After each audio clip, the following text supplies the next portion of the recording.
우리 하나님 말씀 보겠습니다. 로마서 13장입니다. 로마서 13장 우리 1절 말씀부터 7절까지 말씀입니다.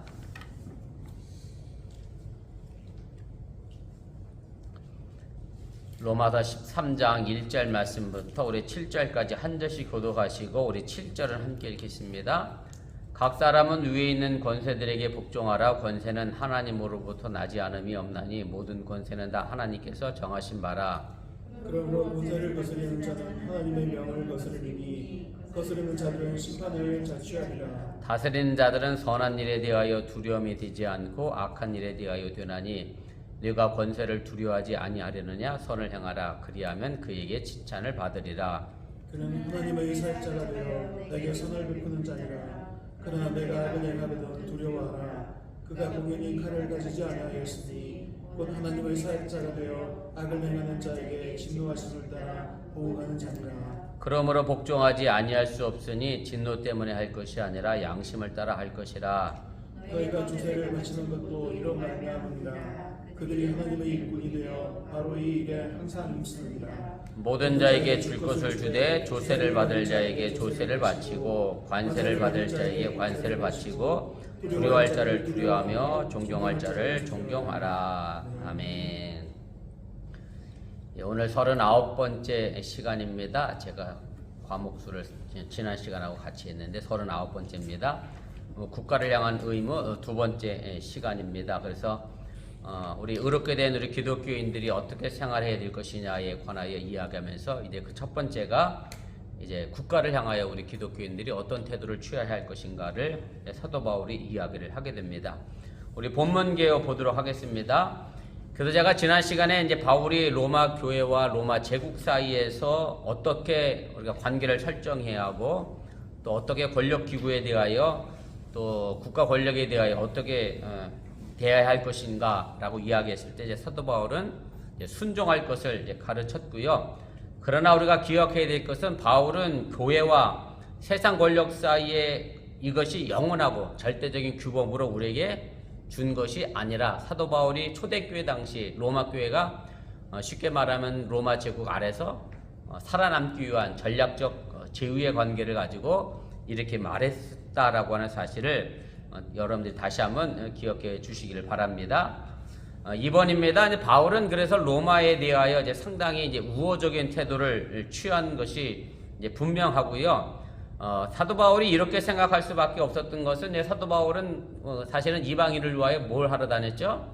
전도 여행을 다녔던 선교사였고 전도자였기 때문에 로마의 평화, 쉽게 말하면 팍스 로마나가 있어야 자신의 선교 여행에 아무런 지장을 받지 않을 수 있는 그런 상황이라 생각했기 때문에 사도 바울은 그래서 선교적 관심 때문에 로마 제국과 교회 사이 어떤 긴장 관계가 야기되는 것을 원치 않았다라고 하는 얘기고, 그래서 우리가 사도 바울은 결코 국가를 절대시하라고 우리에게 가르쳐 주거나 말하고 있는 것은 아니다라고 하는 얘기입니다.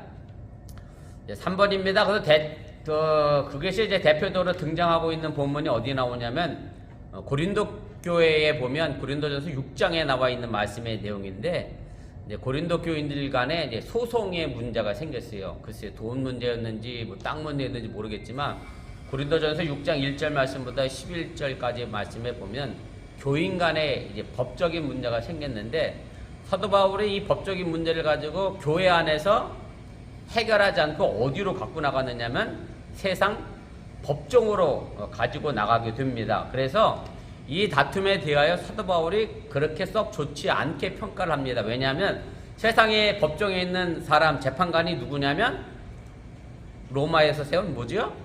재판관이고 쉽게 말하면 이방인이었고 이교도였기 때문에 왜 기독교인이 이교도 앞에서 서로 재판을 받느냐?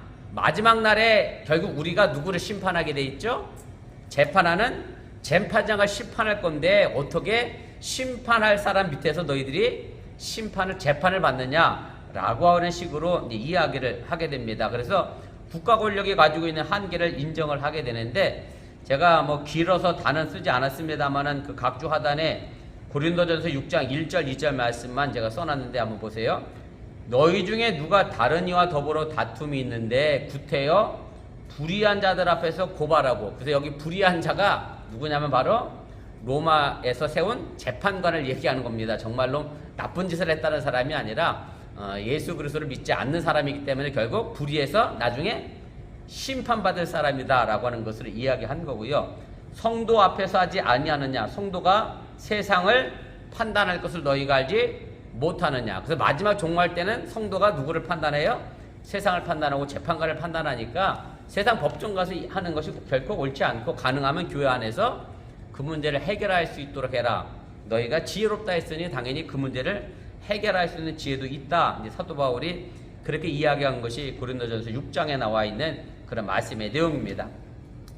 이제 4번입니다. 바울은 어쨌든 국가 권력에 대해서 양심에 따른 이제 자율적 순종을 이제 요구하게 되고 그것을 이제 중요하게 생각하게 되고요. 그래서 오늘 본문에 보면 국가 권력의 공무원들이 괜히 칼을 차고 다니는 게 아니다. 순종하지 않으면 그 칼을 언제든지 쓸 수도 있으니까 이제 순종하라라고 하는 얘기인데, 그런데 사도 바울이 이야기하는 것은 칼을 찬 것이 무서워서 순종하는 것은 그건 사실은 내 자유가 아니라 그 누군가에 의하여 뭘 당하는 거죠? 구속을 당하는 거죠. 또 누군가의 구속을 당해서 어쩔 수 없이 하는 것을 이야기하는 것인데, 근데 사실은 이제 우리가 이것을 신앙생활에 비춰봐도 마찬가지예요. 제가 다음에도 또 설명하겠습니다만, 우리가 신앙생활하면서 하나님을 법을 지키고 하나님의 말씀을 지키는 걸 가지고 하나님이 무서워서 지키는 건 내 뭐가 아니에요? 자유가 아닌 거죠. 하나님의 강압에 의하여 지키는 거지. 그래서 사도 바울은 그런 유아기적 발상을 벗어나서 스스로 성숙한 사람의 모습으로 자율적으로 선택해서 복종할 것을 이야기하는 거고, 유치하게 눈치 보는 것에 해당하지 않도록 주의하라라고 하는 말씀을 우리에게 가르쳐 주고 있습니다. 2페이지입니다. 제일 꼭대기로 가겠습니다. 그래서 5번입니다. 그래서 바울이 말하고 하는 이 양심은 우리가 지금 시대에 생각하고 있는 양심, 여러분들이 흔히 생각하면 양심은 뭘 얘기하는 거겠어요? 선과 악을 구별하는 것으로 우리가 생각하는데, 오늘 여기서 사도 바울이 말하고 있는 이 양심은 선과 악을 구별하고라는 그런 양심의 개념이 아니라 자기의 책임을 가지고 국가 권력 앞에 존중하고 자율적으로 그것을 성실하게 이행할 것을 이야기를 하게 됩니다. 그러면서 그 구체적인 예로 바울이 뭘 이야기하느냐 하면 오늘 6절 7절 말씀에 보면 뭐를 얘기하죠? 세금 납부하는 것에 관하여 그 세금을 성실하게 우리가 납부해야 될 책임이 있다라고 하는 것을 이제 이야기를 하게 됩니다. 6번입니다. 근데 여러분들이 아시는 것처럼 복음서에 보면 삭개오가 대표적인 사람이긴 합니다만은 세리장으로 등장하는데, 세리장은 유대인들 사회에서 이 세금을 걷는 사람들은 굉장히 나쁜 사람들이었잖아요. 아주 나쁜 죄인들로 취급받았는데, 왜냐하면 국가가 걷는 세금보다 더 많은 세금을 강제로 걷어서 자기 주머니에 채웠기 때문에 죄인으로 취급받았는데, 그래서 오늘 여기 표현된 세금 내야 될 것에 대해 내라고 하는 얘기는 동족의 피를 빨아먹는 유대 민족의 납세자들, 삭개와 같은 사람들을 이야기하는 게 아니라 그냥 정상적인 세무 공무원을 지칭하고 있음을 여러분들이 기억하고 계시면 틀리지가 않습니다. 7번입니다. 7번을 제가 3번으로 썼네요.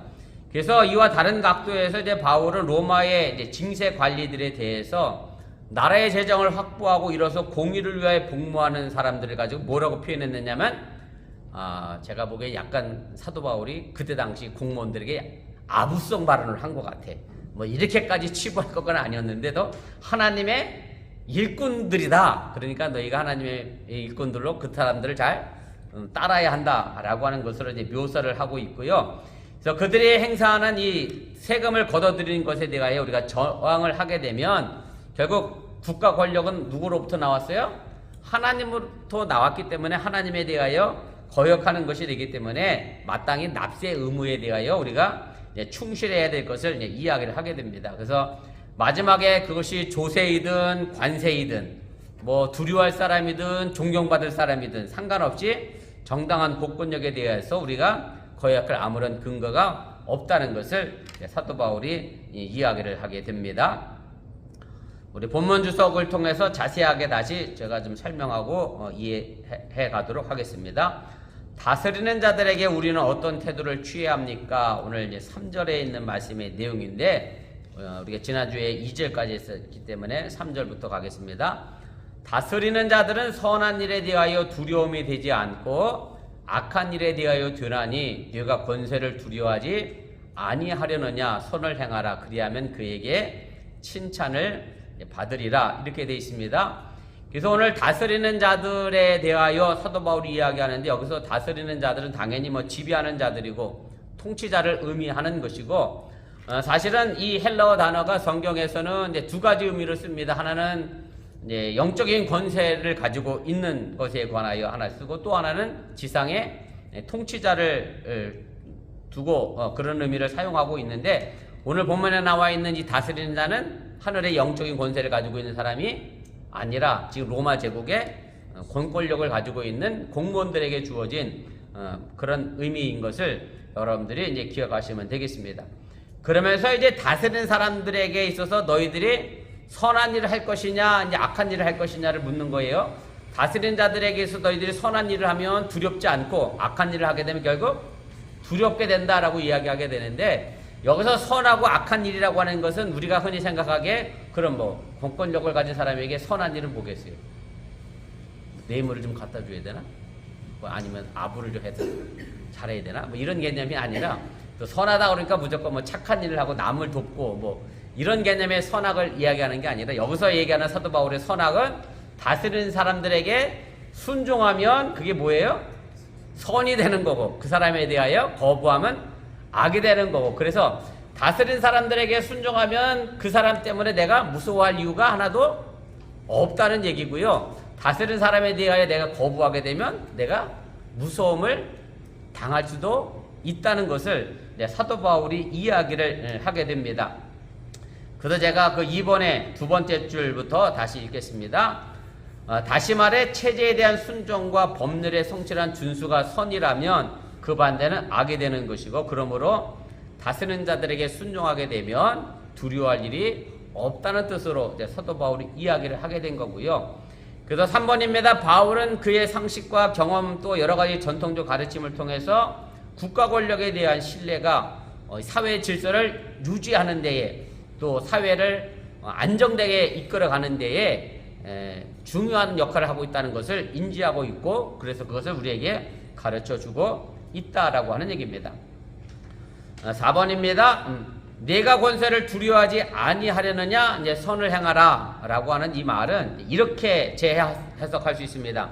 만일 내가 권세를 두려워하지 않기를 원한다고 하면 선을 행하라. 여기서도 마찬가지로 착한 일을 의미하는 게 아니라 다스리는 사람들에 대하여 순종하고 순복하는 것에 관하여 이야기하고 있는 거고, 준법 행위를 잘 지킬 것을 이야기하는 것을 여러분들이 기억하시면 되겠습니다. 그래서 우리가 국가 권력에 대하여 뭐 하라는 대로 하는 것을 했다고 하면 더 이상 국가 권력은 우리에게 공포의 대상이 되지 않지만, 국가 권력이 하지 말라는 걸 굳이 우리가 하겠다고 하면 국가 권력은 우리에게 공포의 대상이 된다라고 하는 것은 뭐 너무나도 당연한 사실이고 우리의 현실의 삶의 모습임을 우리가 알게 됩니다.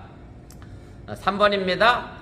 다스리는 자가 하나님의 사역자가 되어 행해야 할 일은 이제 무엇입니까? 그래서 아까는 이제 조세를 걷는 사람에게 하나님의 일꾼이라고 그랬는데, 이제 사도 바울은 오늘 4절에 보면 하나님의 사역자라고 표현을 해요. 제가 읽겠습니다. 그는 하나님의 사역자가 되어 내게 선을 베푸는 자니라. 그러나 내가 악을 행하거든 두려워하라. 3절 맥락하고 같은 개념입니다. 그가 공연히 칼을 가지지 아니하였으니 곧 하나님의 사역자가 되어 악을 향하는 자에게 진노하심을 따라 보응하는 자니라. 이제 이렇게 이야기를 하게 됩니다.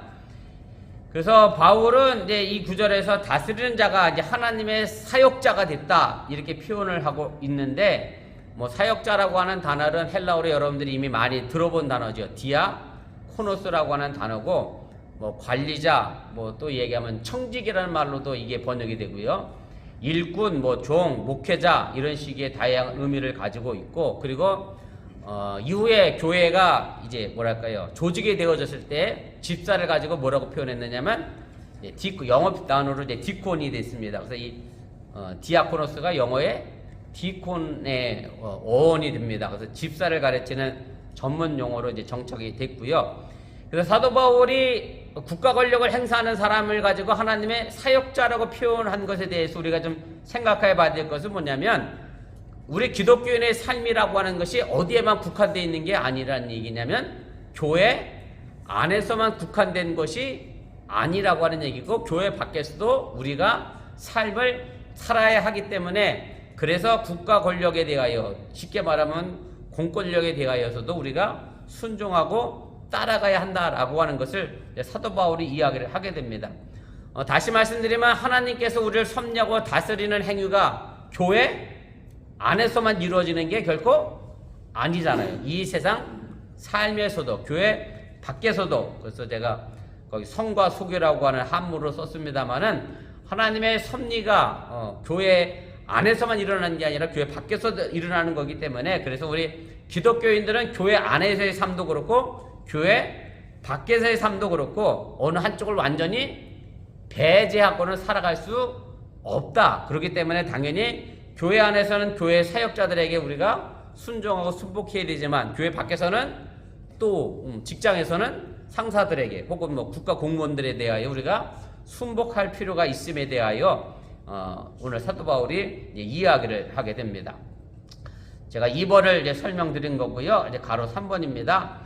그래서 결국은 이제 사도 바울이 유대교의 정신을 따라서 모든 권력은 어디서부터 왔기 때문에, 하나님께로부터 왔기 때문에 당연히 지금 권력을 가지고 있는 사람들이 비록 예수를 믿지 않는 이방인이라 할지라도 그들에게 부여된 공적인 의무와 책임에 대하여 그들이 다 하는 한 그들을 하나님의 사역자로 우리가 바라봐야 한다는 그런 논리라고 하는 얘기고요.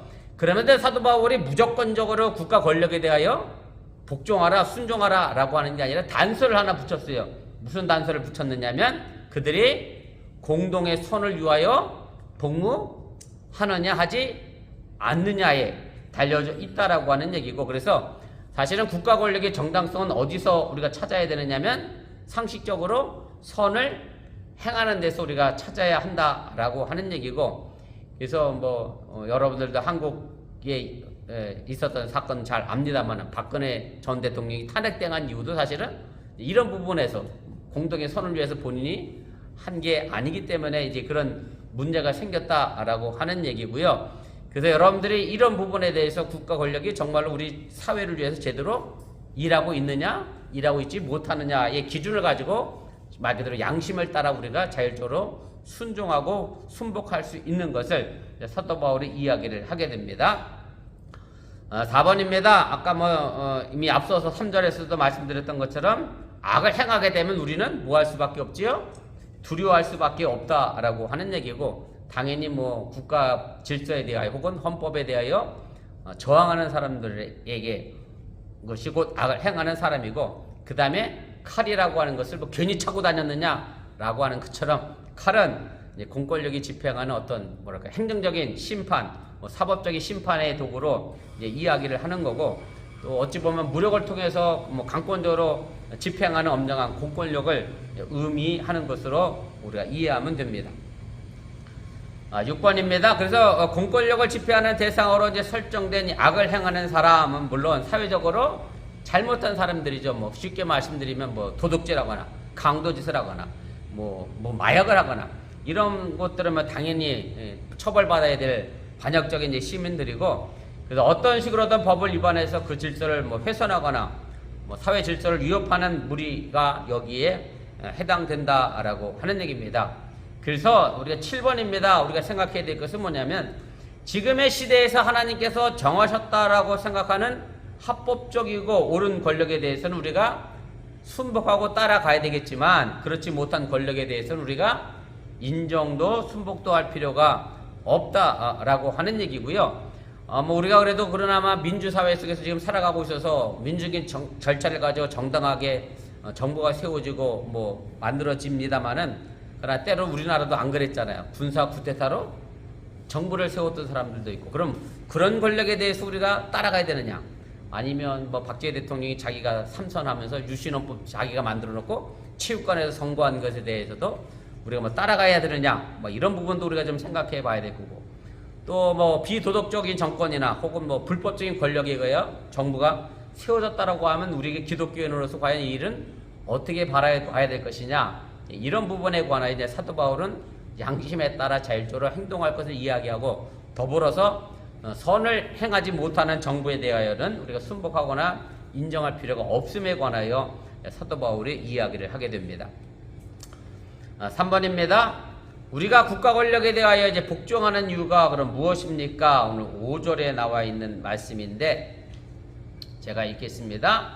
그러므로 복종하지 아니할 수 없으니 진노 때문에 할 것이 아니라 양심을 따라 할 것이다. 그래서 사도 바울이 여기서 이제 양심에 관한 이야기를 하게 되는데, 국가 권력에 대하여 우리가 복종하지 않을 수 없다라고 하면서 국가 권력에 대해서는 어쩔 수 없이 우리가 따라야 한다, 행해야 한다라고 하는 얘기고, 제가 말씀드렸지만 복종이라고 표현되니까 뭐 무조건적으로 국가 권력은 다 옳으니까 따라가야 한다라고 하는 의미가 아니라 마땅히 행해야 될 의무로서 우리가 순종하고 순박하는 것을 의미한다라고 하는 얘기입니다.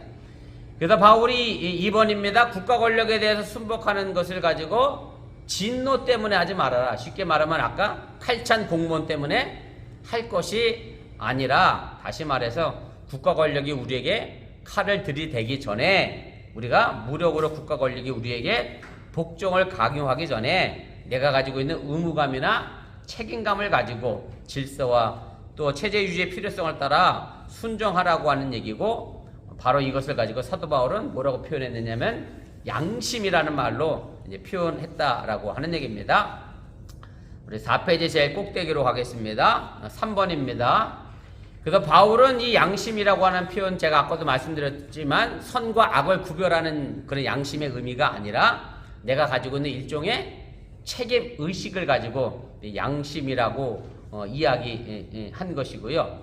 뭐 쉽게 말하면 뭐 여러분들이 부부간에 그런 얘기 하는지 안 하는지 잘 모르겠습니다만은 남편이 영 마음에 안 들어 행동하는 것이, 너도 양심 있으면 똑바로 해라, 뭐 이런 개념도 약간의 책임의식이잖아. 네가 남편으로서의 책임을 좀 다해라, 아내로서의 책임을 다해라, 뭐 이런 의미로 선과 악을 구별하는 이런 양심이 아니라 책임적 소재의 의미로 사도 바울이 양심을 이야기하는 거고, 우리가 국가 권력에 대해서 그렇게 이제 순복해야 한다라고 하는 얘기입니다.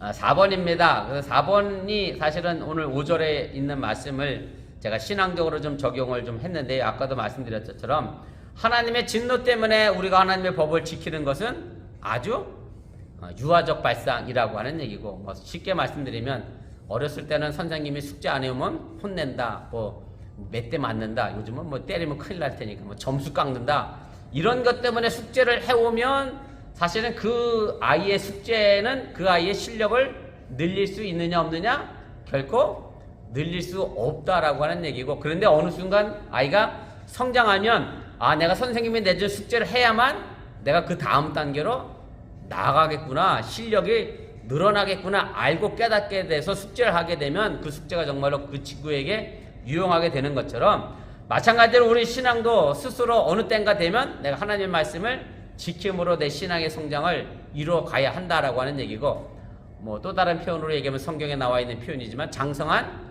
어른의 분량으로 우리가 신앙의 성장을 이루어야 하지, 그저 무서워서 진노 때문에 뭐 주일 성수 안 하면 왠지 뭔가 찝찝하고 그 다음날 큰일 날 것 같은 생각으로 이렇게 주일 성수하면 아주 유아적 발상이라고 하는 것을 우리가 다시 한번 기억하시면 좋겠습니다.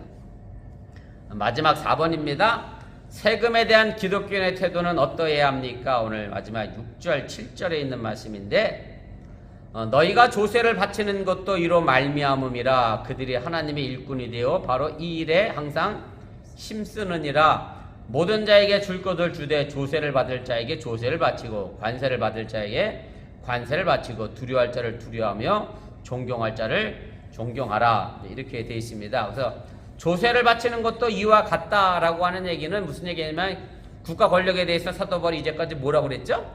순종해라 얘기했으니까 세금 내는 것도 당연히 거기에 해당한다라고 하는 얘기고, 그래서 마지막으로 국가 권력에 복종해야 한다고 하는 그 의미로 세금 납부의 문제를 이야기하면서 마무리를 하게 되는 것이고, 납세의 의무를 행하는 것이 국가 권력에 대한 복종의 차원에서 정당하고 아주 상식적인 논리다라고 하는 것이 사도 바울의 이야기입니다. 2번입니다.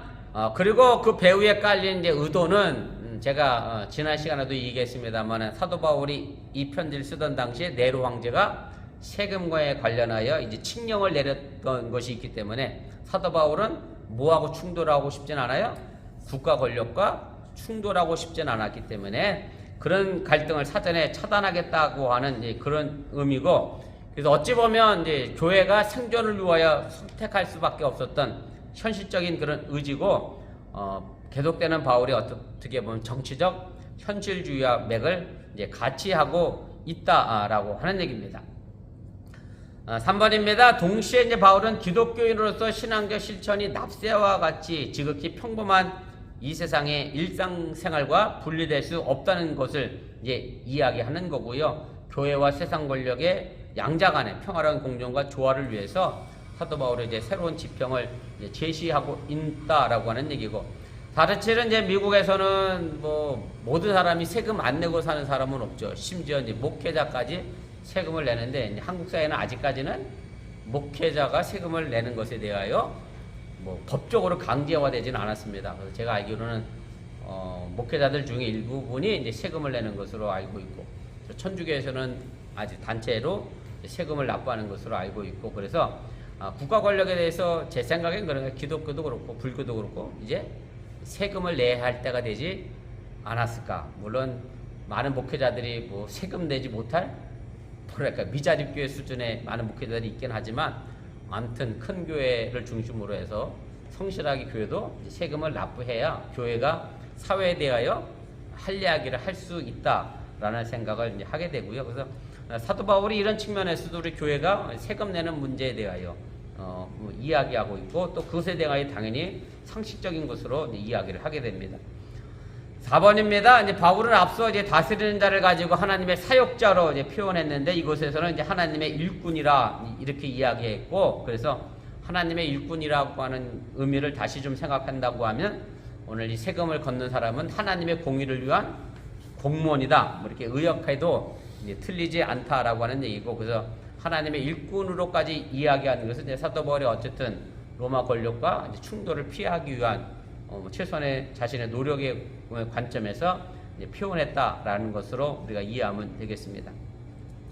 5번입니다. 그래서 이제 교회 관련된 이제 사역과 또 경건의 훈련 등과 같은 신앙적 관심사에 열중하는 것이 하나님의 사역자로서 당연히 마땅한 것처럼, 세금 징수관은 뭘 하는 게 하나님의 사역을 하는 거예요? 자신의 직무대로 열심히 세금을 걷는 일이 하나님의 일꾼으로서 당연히 해야 될 일이라고 하는 것이 사도 바울의 논리고요. 그래서 이제 7절에서 사도 바울이 국가 권력에 대한 논의를 마무리하면서 이렇게 결론을 내립니다. 오늘 7절 말씀 시작이 이렇게 되잖아요. 모든 자에게 줄 것을 주되, 줄 사람에 대해서는 줘라. 조세를 받을 사람에게는 조세를 주고, 관세를 받을 사람에게 관세를 주고, 주정부에는 주정부 세금을 내고, 연방정부에는 연방정부 세금을 내고, 내가 차를 샀으면 은행에 돈을 잘 갚고, 뭐 집을 샀으면 모기지도 잘 갚고, 이렇게 이제 사도 바울이 자신에게 주어진 일에 대하여 자신의 책임을 총체적으로 이행해야 될 것을 이야기를 하게 되고요. 뭐 조세와 관세가 뭐 그때 당시 세법이 저는 뭐 정확히 어떻게 되는지는 잘 알 수 없습니다만은, 지금 이 시대에 행하여져 있는 세법에 관하여 우리가 그 세법을 잘 지켜야 될 책임이 있다라고 하는 얘기고, 사실은 이 대목은 예수님께서 하신 말씀이기도 합니다만은, 마가복음 12장 17절에 이렇게 얘기했잖아요. 예수께서 이르시되 가이사의 것은 누구에게? 가이사에게. 하나님 것은 하나님께 바치라. 그래서 예수님도 세금 문제를 피해갈 수 없었고, 만약에 여기다가 가이사에게 세금 내지 말아라 그러면 예수님은 로마 정부로부터 뭐가 되겠어요? 세금을 거부하는 나쁜 사람으로, 선동자로 꼽혔을 것이고, 또 그렇다고 세금을 내라 그러면 누구한테 이번에는 반대로 유대인들 쪽에서 야, 저 사람 로마에 뭐 쉽게 말하면 요즘 친로마 사람이냐 뭐 이렇게 해서 예수님이 또 도매금으로 넘어갈 수 있을 거고, 그런데 예수님은 가이사의 것은 당연히 가이사에게, 하나님의 것은 하나님에게, 우리가 해야 될 부분에 대하여 하나님과 세상 권력에 대하여 분명하게 이야기하고 가르쳐 주고 계심을 기억하시면 좋겠습니다. 8번입니다. 그래서 마지막 부분에 또 사도 바울이 이렇게 얘기하죠. 두려워할 자와 존경할 자. 두려워할 자는 두려워하고 존경할 자는 존경하고, 다시 말하면 국가 권력에 대하여 존중하고 경외심을 가지라라고 하는 얘기고, 뭐 좁은 의미로 얘기하면 뭐 가정에서도 아내와 남편 간의 존경의 관계, 뭐 직장에서 여러분들이 뭐 상사와 부하 직원의 관계도 될 것이고, 뭐 넓게는 국가에 대하여 우리가 뭐 대통령에 대하여 또 정치가들에 대하여 당연히 존중하고 경외심을 보여야 하는 것이고, 사도 바울이 우리 기독교로서 이 땅에서 어떤 삶의 자세를 가지고 살아가야 될 것인가를 이제 가르쳐 주었는데, 세상을 회피하고 떠나가는 게 아니라 오히려 세상을 앞서서 이끌어가는 사람으로서 세상의 빛으로서의 역할을 우리가 해야 한다라고 하는 사실을 여러분들이 잊지 마시기를 바랍니다.